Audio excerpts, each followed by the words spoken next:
semuanya panjatkan puji dan syukur kehadirat Allah Subhanahu wa taala yang Maha Esa. Pada sore hari ini kita bisa berkumpul untuk menyelenggarakan acara silaturahmi. Sebenarnya sekarang sedang terima laporan nota singkat akhir dari Pak Amir. Saya sebagai Gubernur yang terjadi sudah kita laksanakan dalam waktu dalam tempo yang tidak terlalu lama, dan mudah-mudahan semua proses bisa berlangsung yang insya Allah, karena Pak Basuki juga ada kesibukan lain yang masih harus ke Kemayoran dan sebagainya. Mungkin 1 jam acara ini akan selesai. Dalam kesempatan ini saya juga melaporkan pada Pak Basuki Cahayapurnama sebagai Gubernur Petahana perkembangan proses acara hari ini. Saya sebagai PLT tugas gubernur sudah melaporkan secara resmi kepada Menteri Dalam Negeri dan sudah serah terima laporan berita acara, dan selanjutnya ada seberkas berita acara dari Pak Menteri Dalam Negeri yang pada hari ini untuk ditandatangani Bapak Basuki Cahayapurnama pada sore hari ini. Dan kebetulan Bapak Mendagri tidak bisa hadir pada kesempatan hari ini, dan notabene untuk menyerahkan amanah dalam bentuk surat dan berita acara, menyerahkan kepada Direktur Jenderal Otonomi Daerah untuk menyerahkan kepada Bapak Basuki Cahayapurnama. Jadi demikian juga kepada Gubernur Aceh, Mendagri tidak bisa hadir, menyerahkan kepada Dirjen Politik dan Pemerintah Umum. Demikian juga ke Bangka Belitung, Pak Mendagri mewakilkan kepada Sekretaris Jenderal yang kebetulan yang di sini diwakilkan oleh Direktur Jenderal Otonomi Daerah, sehingga lebih simpel dan lebih ringan. Baik, Bapak Ibu sekalian yang saya hormati, hari ini saya nggak usah lama-lama memberikan sambutan, tapi intinya ada banyak hal. Yang pertama, ini sengaja penyerahan nota singkat, karena ketika saya transisi ke pemimpinan pada saat di Kemendagri dulu, sebelum Pak Basuki Cahayapurnama dan Pak Jarod cuti, beliau juga menyerahkan nota singkat kepada Pak Mendagri dan diteruskan kepada saya. Di dalam nota singkat termasuk beberapa pekerjaan yang harus saya kerjakan. Dari sekian pekerjaan Jakarta yang luar biasa ini, banyaknya, satu prioritas adalah selesaikan Bandar Gebang. Nah, itulah tugas dari Pak Basuki Cahayapurnama, karena itu memang pada saat ditinggalkan memang sedang dalam proses peralihan. Dan saya juga sampaikan laporan pada kesempatan ini, tugas dan nota satu-satunya yang diberikan Pak Basuki sudah dilaksanakan dengan baik, dan Bandar Gebang sudah berjalan dengan baik. Yang lain adalah bukan nota catatan, yaitu diserahkan sepenuhnya kepada saya. Dan setelah saya 3,5 bulan melihat apa yang telah dilakukan, mempelajari visi dan misi, mempelajari RPJMD 5 tahun, bagaimana visi Indonesia baru akan dibangun, termasuk RKPD, saya lihat seluruh kerangka kebijakan dan program sejauh pengalaman saya di Direktur Jenderal Pembangunan Daerah, kemudian menang melintang di Direktorat Jenderal Pembangunan Desa, dan sekarang Direktur Jenderal Otonomi Daerah. Sebenarnya seluruh rencana itu sudah sangat ideal, dan tidak ada lagi sebenarnya hal-hal yang sifatnya kebijakan yang memang memerlukan koreksi ataupun kemudian penguatan. Yang perlu dilakukan adalah apa yang ada dalam kebijakan tersebut dalam rangka visi Jakarta Baru, hanya satu kata: lanjutkan. Beberapa poin ini setelah 3,5 bulan. Pertama saya masuk, ya terus terang saya buta dan pengalaman, tapi setelah proses interaksi dari teman-teman sekalian, saya kira saya baru mengenali satu, posisi dulu mengenai banjir. Saya 33 tahun hidup, ya, bekerja juga di Jakarta. Kalau hujan sedikit banjir dan sedikit banjir. Ini untuk Pak Ahok saya sampaikan. Sekarang tidak lagi ada istilah banjir. Istilahnya media apa istilahnya? Yang ada adalah genangan air. Loh, lalu banjir apa? Banjir adalah genangan air yang menginap. Sekarang tidak ada lagi genangan air yang menginap. Paling 2 jam, 3 jam saya panggil kepala dinas sumber daya air. Dulu tata air Pak Ahok namanya, sekarang sumber daya air.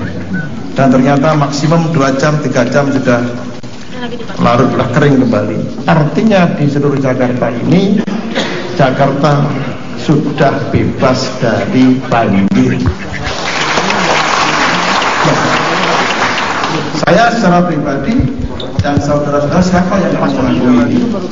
Makanya mulai dari gubernurnya Pak Jokowi diteruskan Pak Ahok, kanal barat, kanal timur, kemudian normalisasi sungai, gorong-gorong dibersihkan dengan PPSU, kemudian dengan PHL air, pasukan biru hijau, toh semua sudah bersih, dan kemudian hanya tinggal di Kemang saja yang kayaknya menjadi PR berat karena sudah sangat rapat antara pantatnya 2 rumah bergandengan, okupasinya demikian sudah masuk ke pinggir-pinggir sungai sehingga agak menghambat. Tapi ini saya kira itulah yang saya katakan, memang revitalisasi harus diteruskan di posisi ini dalam RPJMD. Karena itu program yang baik ini ya kenapa kita lanjutkan. Tidak ada intervensi ataupun kebijakan baru bahkan yang saya lakukan terkait dengan penanggulangan banjir kecuali melanjutkan apa yang sudah ada karena sudah bagus. Yang kedua, transportasi. Nah, ini yang berbahaya kalau tidak berlanjut. Investasi triliunan rupiah. Tugas Pak Basuki Cahayapurnama di dalam nota adalah percepatan MRT. MRT targetnya 2019 harus sudah diresmikan, tapi terkendala sama pembebasan lahan di wilayah selatan. 136 lahan tidak bisa dibebaskan karena sebagian milik negara yang kemudian sudah dihuni sekian lama. Tapi alhamdulillah dengan nama itu yang baik didukung oleh Wali Kota Jakarta Selatan dan teman-teman, kemudian dari tim gubernur untuk percepatan pembangunan bersama tim MRT, akhirnya kita tekan saja rapat mendadak di Kementerian Agraria untuk minta supaya solusi. Alhamdulillah sekali rapat dengan Menteri, jawaban telah tersedia, dibuatkan keputusan dan akhirnya selesai. Maka dengan demikian, untuk MRT yang dipesankan oleh Pak Basuki Cahayapurnama sebagai Gubernur Petahana, hari ini 136 titik lahan sudah dibebaskan, diselesaikan, hanya tinggal 10 sampai 26 yang dikonsinyasi, sehingga hari ini untuk MRT sama sekali sudah bebas dari hambatan lahan. Ini pesan Pak Ahok kepada saya dan sudah saya laksanakan dan kemudian percepatan dilakukan sehingga rencana bulan Juni 2019 kita bisa statement dimajukan pada bulan Februari paling lambat Maret 2019 sudah bisa dioperasikan. Itu pesan kedua, transportasi. Tapi setelah mempelajari istilah transportasi, kemudian ada LRT, ini masih harus disambungkan prosesnya. Ada pekerjaan-pekerjaan kepada saya Pak Ahok sampaikan untuk menghadapi Asian Games, semua fasilitas harus disiapkan. Dan alhamdulillah semua disiapkan, telah disiapkan dengan baik. Saya kira itu yang bisa saya sampaikan terkait dengan seluruh effort untuk transportasi ini harus bisa dijalankan dengan sebaik-baiknya. Ya, posisinya mandat kedua sudah saya laksanakan. Ya, terkait dengan transportasi, ketika Pak Basuki Cahayapurnama cuti meninggalkan satu beban sehari sebelum cuti menyangkut mengenai ERP, jalan berbayar.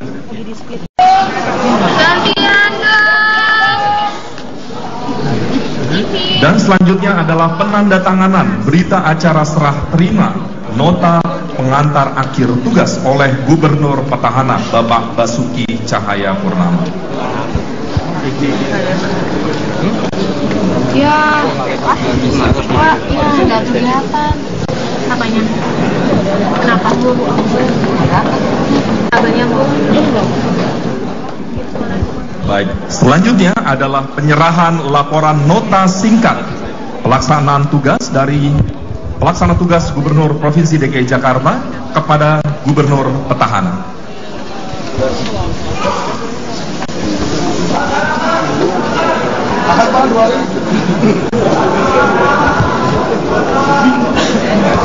Baik, selanjutnya Bapak Basuki Cahayapurnama dan Bapak Sumarsono mohon tetap di tempat. Acara selanjutnya adalah penyerahan memori pelaksanaan tugas PLT Ketua Tim Penggerak PKK Provinsi DKI Jakarta Ibu Tri Rahayu Sumarsono kepada Ketua Tim Penggerak PKK Petahana Ibu Veronika Basuki Cahayapurnama. Dan kami juga mengundang kehadiran dari Wakil Gubernur Petahana Bapak Jarod Syaiful Hidayat beserta Ibu Happy Jarod Syaiful Hidayat. Dan kami juga turut mengundang Sekretaris Daerah Provinsi DKI Jakarta Bapak Saifullah beserta Ibu Hajah Rusmiati Saifullah untuk ke atas panggung.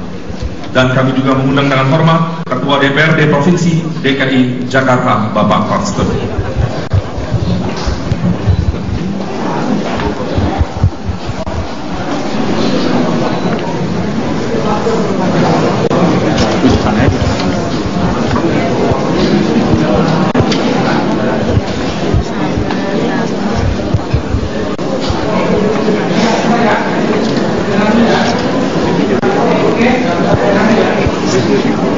Selanjutnya mari kita ikuti bersama penyerahan buku memori jabatan pelaksana tugas PLT Ketua Tim Penggerak PKK Provinsi DKI Jakarta Ibu Tri Rahayu Sumarsono kepada Ketua Tim Penggerak PKK Petahana Ibu Veronika Basuki Cahayapurnama.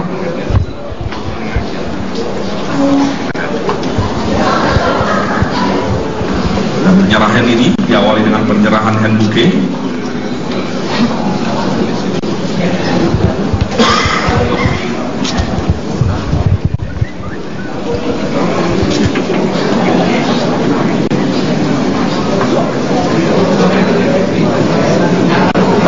Selanjutnya kami persilakan dengan hormat untuk berfoto bersama.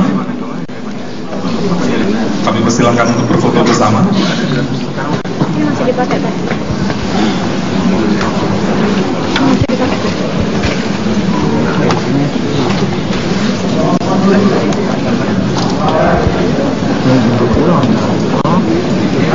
Di situ ada siapa?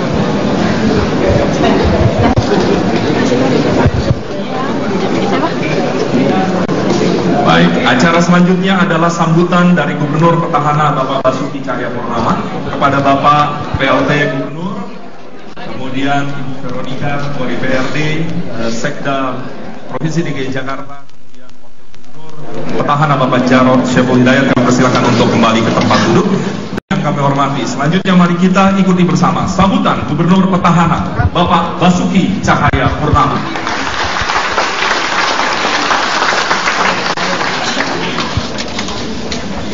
Yang saya hormati Bapak Sumarsono, PLT Gubernur sekaligus Dirjen Polda Mendagri. Yang saya hormati Ketua DPRD. Yang saya hormati Pak Wakil Gubernur Petahana besok Pak Jarod dan istri, tentu juga Pak Sekda dan Ibu, juga Ibu PKK dan para anggota pengurus. Tentu saja yang saya hormati Forkominda yang mewakili, yang saya hormati dari FKUB, dan tentu seluruh pejabat eselon 1, 2 yang hadir, dan juga para dirut dari BUMD yang hadir, dan semua teman-teman media. Assalamualaikum warahmatullahi wabarakatuh. Selamat sore semua. Saya hanya bisa sampaikan terima kasih yang banyak kepada Pak PLT. Kalau PLT itu kalau dulu singkatannya gini Pak, Pak Jokowi kan juga saya, itu PLT itu pembantu rumah tangga Pak. Karena ngomong L-nya susah Pak, jadi L Pak. Jadi kalau saya dulu tuh waktu ganti Pak Jokowi itu saya selalu bilang saya itu pembantu rumah tangga. Jadi kalau ini asli pelaksana tugas. Karena memang saya lihat apa yang kita titipkan. Saya waktu itu khawatir sekali masalah Bantar Gebang. Saya takut kami off ada gesekan. Nah itu diselesaikan dengan baik. Kita juga memang, saya juga tahu ada perda merubah organisasi. Tentu akan sedikit akan goncangan juga karena ada penggabungan. Memang kita punya tradisi ke depan makin kurangin sebetulnya jabatan struktural. 2015 awal kita juga potong 2000-an. 2017 awal kita juga potong. Nah ini saya kira berjalan dengan baik. Tentu isunya macam-macam gitu ya.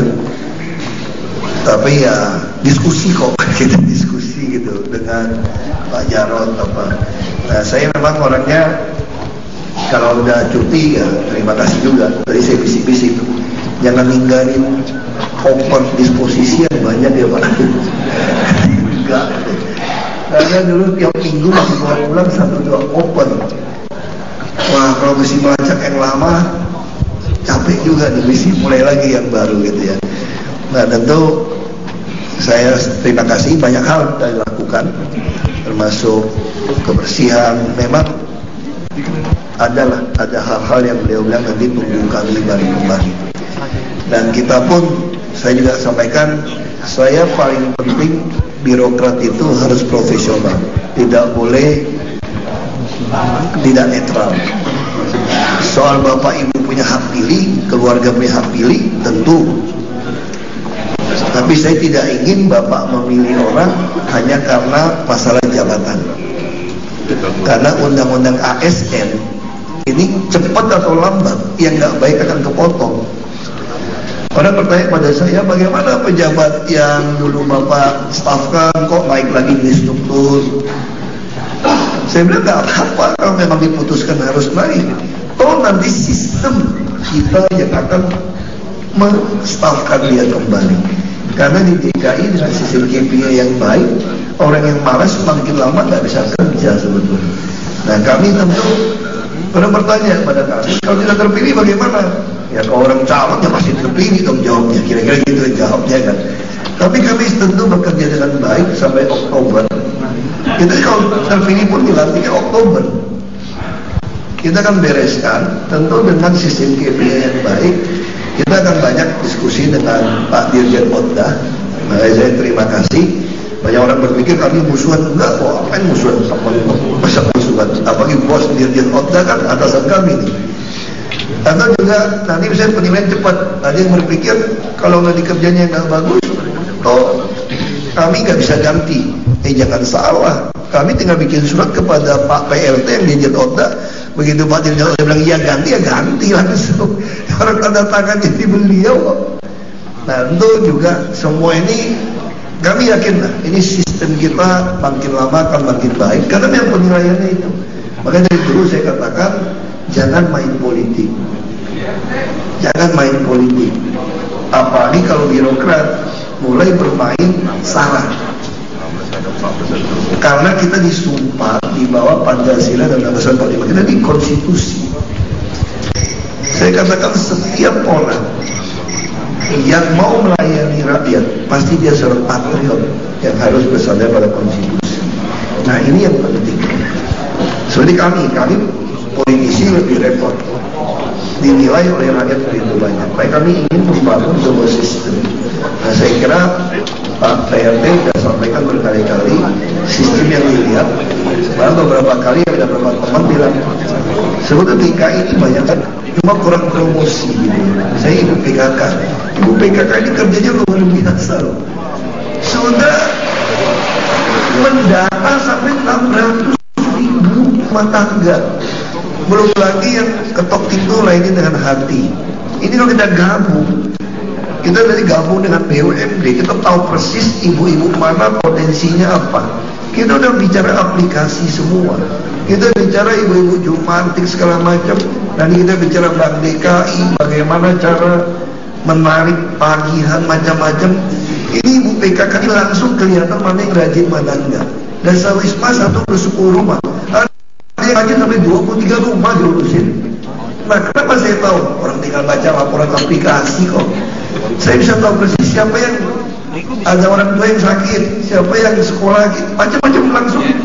Pencet aja keluar. Dengan RPTRA yang begitu baik, ini luar biasa gitu. Nah, saya kira sistem ini yang kita mau bangun, fungsi ini kita mau bangun, sehingga nanti nggak ada yang bilang ini suka nggak suka. Saya kira selama kami situ kami sudah buktikan, saya nggak ada yang suka nggak suka. Anda nggak suka dengan saya juga, selama kerjanya baik, aku juga suka-suka aja. Kenapa kita mesti pusing? Ya kan, bagi kami saya sudah biasa DPRD, saya selalu singkat-singkat jabatan saya. DPRD hanya 7 bulan, Bupati 16 bulan, DPR RI 2,5 tahun lumayan, Wagub 2 tahun. Ini gubernur pun nggak tahu, belum pernah ngerasain gubernur ya. Ini gubernur juga nggak penuh 5 tahun, apakah nyambung? Selesai atau tidak, tapi jangan khawatir, aku nggak mungkin calon presiden, jangan khawatir gitu loh. Di kemarin pertanyaan di debat itu gara-gara Mas Jarod itu sebetulnya masalahnya. Jadi kami ini berbagi untuk menjawab. Jangan saya jawab melulu, karena kalau Ahok banyak ngomong banyak salahnya. Makanya sekarang berubah jadi Basuki, gitu kan? Ya ketemu orang udah matur nuwun. Ya kau malam udah sugeng dalu. Yang kasar malah Mas Jarod sekarang gitu. Kita jadi Jawa banget ini. Jadi waktu itu pertanyaannya supaya saya jelaskan. Nanti kan terakhir saya Mas Jarod saja ya. Karena kami kan closing statement, pernyataan penutup. Nggak tahu pertanyaannya, apakah saudara akan mencalonkan presiden atau tidak?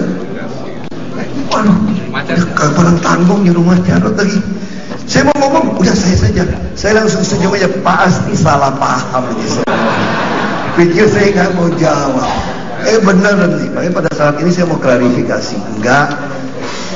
Enggak jadi calon presiden kok, jangan khawatir ya. Ini mesti jelas supaya jangan. Tapi kita tetap sampai 2019 kan punya presiden yang gubernur DKI. Nah, sistem sudah betul-betul undang-undang ASN akan kita jalankan. Jangan dengarkan juga isu Komisi 2 mau bubar Komisi ASN, karena saya terlibat membuat undang-undang ASN. Maka kita tahu persis nanti ke depan betul-betul kita akan buka yang namanya aparatur sipil negara itu bukan cuma PNS, tapi juga pegawai pemerintah dan perjanjian kontrak. Jadi nanti kita jadi profesional ke depan ini. Kita bisa berbicara golongan ke depan sebetulnya. Saya mengerti di Kemendagri tentu terjadi pertentangan. Dulu Pak Sekjen, Ibu, dia, saya waktu di DPR pegang masalah ini. Dan kita mau lakukan. Kenapa BUMN jadi maju? Kenapa BUMD bisa maju? Karena tidak menggunakan sistem golongan lagi. Dulu nggak bisa BUMN kita. Nah sekarang birokrasi kita sama. Kenapa kesehatan bisa begitu maju? Karena dia bayar uding, bisa merekrut dokter, perawat. Sekarang ada teman 3, Anies Sandi hari ini menghadiri acara yang digelar oleh Rhoma Irama. Apa saja kegiatan Anies Sandi bersama Rhoma Irama? Kita bergabung dengan Fazila Khairunisa. Ya, Fazila, kegiatan apa saja yang dilakukan Anies Sandi bersama Rhoma Irama dan bagaimana suasana di sana saat ini, Fazila? Ya, Oviani Malik, saat ini suasana di sini masih ramai meskipun pasangan nomor 3 Anies Baswedan juga Sandiaga Uno ini sudah meninggalkan arena, namun acara masih berlangsung dan saat ini Rhoma Irama dan Soneta Group ini masih memberikan hiburan kepada warga. Memang dilihat di sini warga begitu antusias karena terlihat acara baru dimulai pada pukul 15 sore hari tadi, namun sejak pukul 1 siang tadi warga sudah mulai berdatangan untuk menyaksikan Rhoma Irama dan juga kampanye terakhir dari Sandiaga Sandiaga Uno dan juga Anies Baswedan.